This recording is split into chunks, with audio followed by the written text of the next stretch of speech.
en realidad este es un concepto, digamos, es un nuevo enfoque que está intentando hacer a la agricultura y los sistemas agrícolas, incluyendo la pesca, la producción forestal, ganadera, etcétera, más resistentes a cambio climático y por otro lado disminuyendo los impactos, ¿no? la incidencia del sector en los gases invernaderos.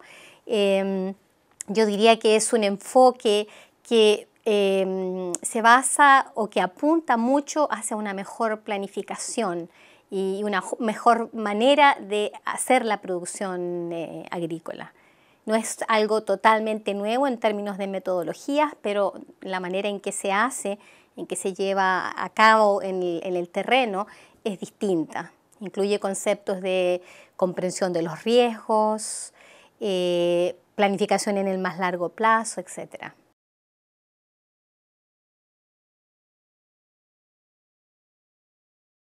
Los riesgos son muchos, ¿no? Los riesgos más típicos, los que se conocen mejor, tienen que ver con el aumento de la temperatura, por ejemplo. En el caso de la pesca y de la acuicultura, el aumento de la temperatura en el agua tiene un impacto muy directo sobre los peces, porque los peces son animales que no regulan su temperatura.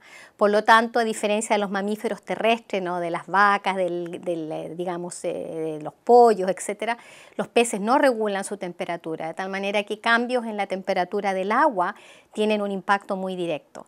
Entonces los peces, por ejemplo, los peces en vida libre pueden moverse a otros lados en el ambiente acuático, pueden dejar de estar donde eran pescados antes, y en la acuicultura no se pueden mover porque están en balsas, ¿no? en sistemas contenidos. Por lo tanto, es muy importante que los acuicultores, los pescadores entiendan qué está pasando, cómo modificar su manera de pescar o de cultivar, ¿no? Para poder estar mejor preparados.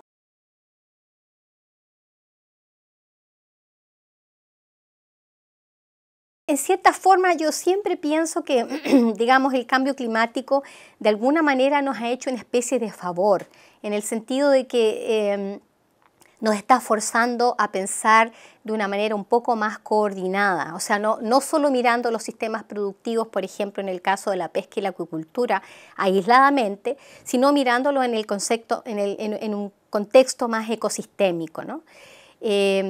Nosotros trabajamos con este concepto, con el concepto del enfoque ecosistémico a la pesca y a la acuicultura. Y la presencia del cambio climático significa que tenemos que planificar mejor. Por ejemplo, en acuicultura, la planificación espacial, dónde vamos a ubicar las granjas acuícolas, considerando los riesgos, por ejemplo, de inundaciones o de aumento de la salinidad del agua. Ahora tenemos que hacer lo que nosotros llamamos mapas espaciales de riesgo para saber dónde vamos a poner las balsas, los sistemas de cultivo o cómo vamos a manejar el agua que llega a los estanques de cultivo. De tal manera que ahora estamos apoyando a los países a entender mejor esos riesgos y a mejorar una planificación espacial de la acuicultura con este concepto de enfoque ecosistémico. El concepto de enfoque ecosistémico en realidad considera los tres elementos, considera los elementos ambientales, nuestra relación con el medio ambiente, el componente socioeconómico, donde la equidad es muy importante, y el componente de gobernanza y factores externos. Ahí el cambio climático tiene un impacto fundamental, porque es un driver, digamos, es un forzante externo y tenemos que prepararnos para ello.